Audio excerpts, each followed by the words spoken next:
I give all the credit in the world to, starting at the top with Coach Rule. I mean, I thought he did a great job of motivating the guys all week and getting them ready to go. I look at it a little differently, obviously, just because I just got here, and it's been a long season for these guys, and a couple losses here and there, they start stacking up. All been through it, but I saw a very motivated team, practiced well, and was very energized as the week went on. And game day was pretty special, pretty spectacular. It's the first time I've experienced it on the home sidelines, but they were ready to play and got the win. So I know everybody's excited about that, and hopefully it motivates everybody to want to do it again here this week. Position or element of the offense did you see the most improvement in from? Everywhere. Honestly, I sat up here a week ago, and I don't remember what I said, but I felt encouraged. I know Dylan said it. Felt encouraged, and it kind of is hard to justify feeling encouraged when you score 13 points and you're in a game that you can win and you don't. Okay, but it just felt good. It felt better. This is from people that said what it's been like. And so the players were excited about lining up and practicing, and had a good week of practice. Went out there and played better. I mean, it is. We ran the ball better. Second week in a row, I thought the O-line has played well. Dylan's been. He hasn't been hit a whole lot. He feels good. He's getting better. He's processing things well. We're throwing and catching it better. Our receivers are in the right spots. We improved in the red zone. We lost that game at USC because we couldn't finish drives, and then. That was a big focus last week, and we got 5 touchdowns in 7 red zone attempts. So moved the ball well. Overall was good improvement. And Wisconsin's a good football team. That's the way it's going to be every week in the Big Ten. So, we're excited about taking another step. It's going to be harder. We all know that. Iowa's a really good football team. They play great defense. They have for. What's it going on 25 years now? I remember my second year at Texas Tech, 2001, we played Iowa in the Alamo Bowl. And it's the same thing. 20-some years later, it's the same scheme, same coach, same everything. This is crazy, So it's going to take another good effort and more improvement to be able to, go to Iowa and play in that atmosphere against a good football team. What would you say the key's been for Emmett Johnson the last 2 weeks? I mean, 2 really, really strong games. I think, everything starts up front, so the O-line's doing a good job. Tight ends are doing a good job. I think we're doing a good job as a staff of scheming things. And then just, give him as much credit as the rest of them. I mean, he's gaining confidence. He's been put in that role, and he's taken advantage of his opportunity. I don't know what the touches were before I was here. I didn't go back and look at that. I watched all the video, but I didn't study touches or anything. But he's certainly taken advantage of this opportunity. He goes in there and he's a difference maker. He was the offensive player of the week last week, and played well. So. Just give him credit for the amount of work that he's putting in and the attitude that he has. He's a great young man. And, I just say this, the culture that Coach Rule has here and the players, I call it the give a crap level, but just, how much they care and how much they want to play, enjoy playing, enjoy practicing, enjoy the process allows me to coach the way I want to coach. And proud of him for how he's been playing. He's been a huge spark here the last 2 weeks. You talked about the culture. I mean, on the coaching staff front as well. I mean, coming in here, you never know how an existing group is going to react. Just how do you speak to just how they've welcomed you and made it an easy transition? It's a little bit of an understatement. It was a rough week. The first week was I think everybody was like, how's this going to work? I was starting with me and Coach Rule's office. How's this going to work? I mean. And we kind of worked through it over the course of 2-3 days. And, I started getting into the offensive room with those coaches, and those coaches were looking at me crazy. I'm like, what are you doing here? I mean, it's just true. Each and every one of them were like, okay, and so we had to sit down and talk and start feeling things out and start working together. And I really thought give those assistant coaches a lot of credit, man. they didn't bat an eye. I thought we were smart with how we handled it. I could have came here and changed specific things, and that wouldn't have been the right thing to do for the coaches, for the players.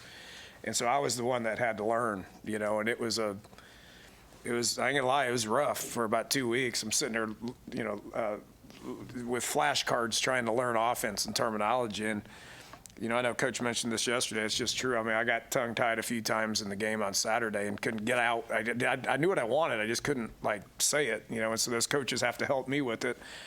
And I get better at it every day, and so, give those coaches a lot of credit for, welcoming me and working well together. And I think we are working well together. As game playing's been great this week, and went out there and had a good practice, executed it, and look forward to getting better tomorrow.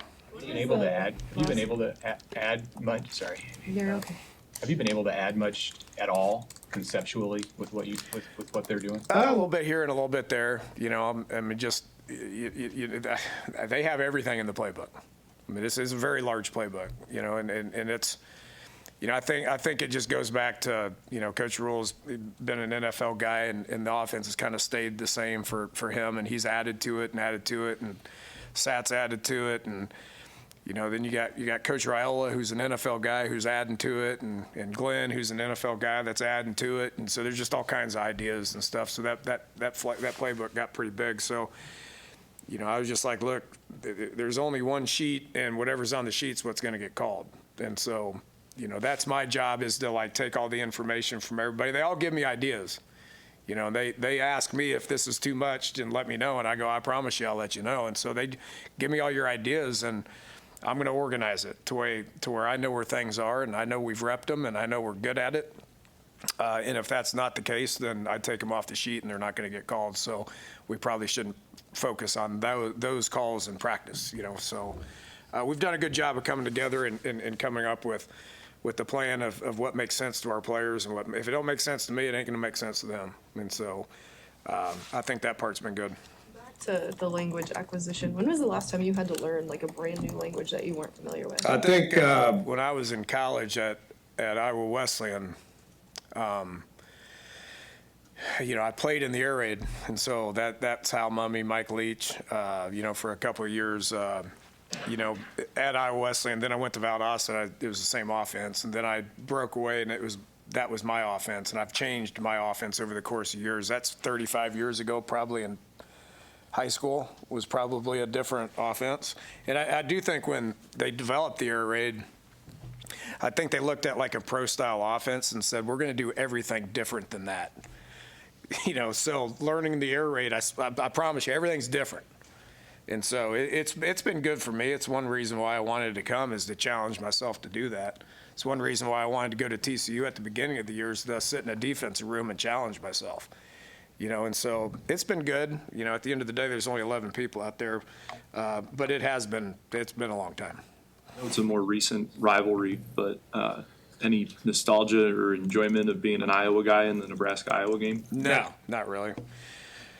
No disrespect. I grew up a Hawkeye fan, but that was 35 years ago, and a great deal of respect for Coach Ferentz. And, I obviously followed it just growing up. I followed it when Bob Stoops was interviewing for Iowa and took Oklahoma, and then, Coach Ferentz, took the job. We played him in 2001. And so, haven't competed against them or been around it for 22 years, so to speak. So, I know what they've done, what they've accomplished. I know Kinnick Stadium's a great place, and they have tremendous fan support, and they're right on top of you, and it's loud, and it's going to be wild.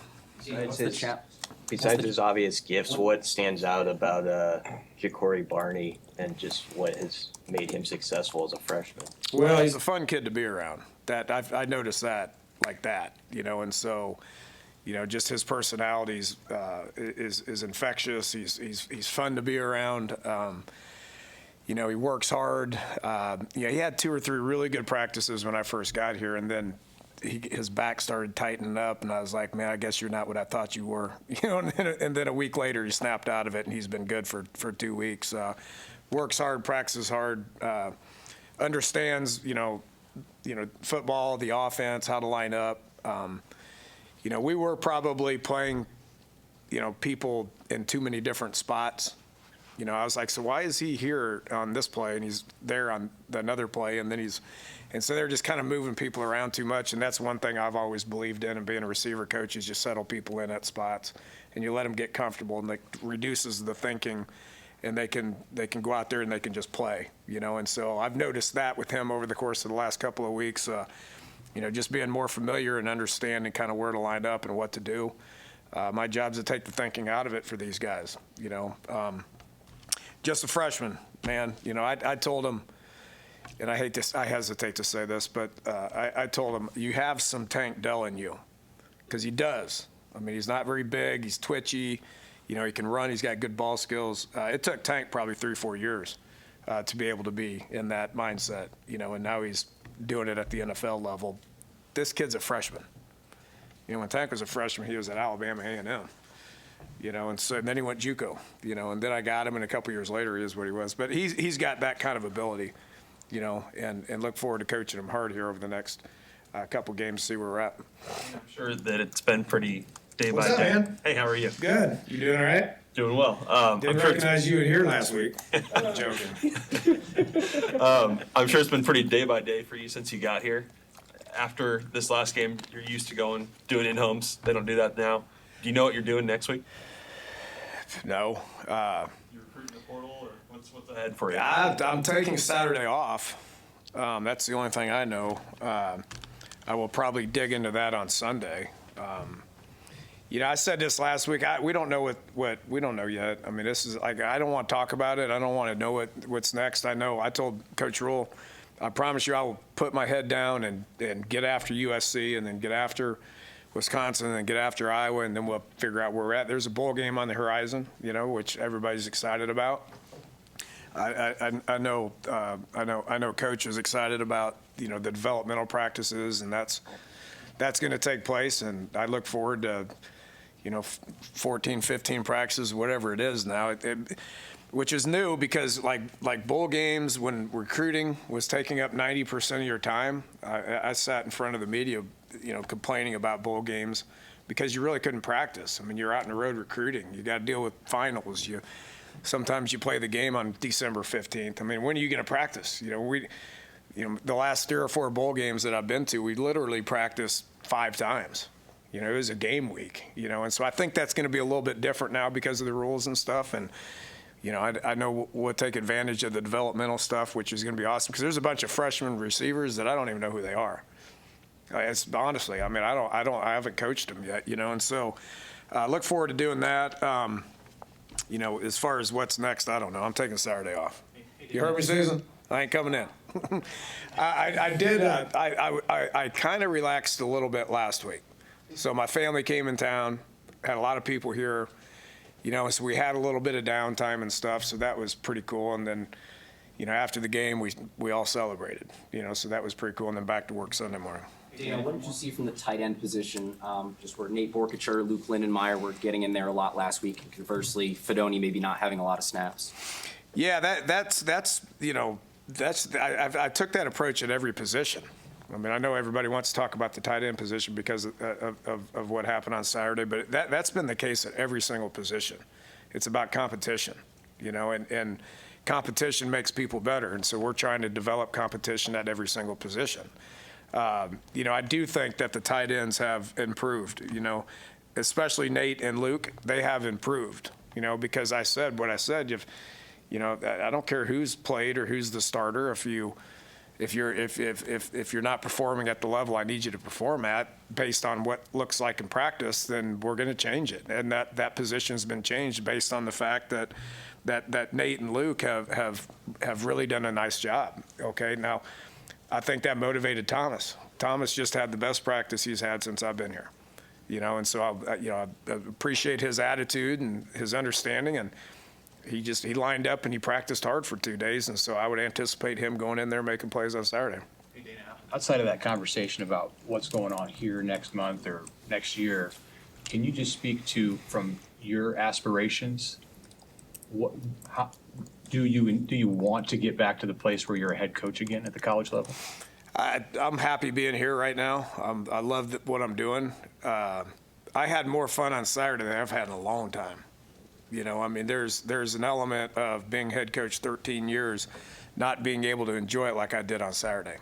You know, my history is calling offensive plays and offensive football, and I really enjoy it a lot, you know, and so I don't know. I ain't going to think about it. I ain't going to worry about it. You know, I'm happy here and appreciate the opportunity, you know, that coach gave me, making the most of it, you know, learning a lot from Coach Rule as far as how he's running the program.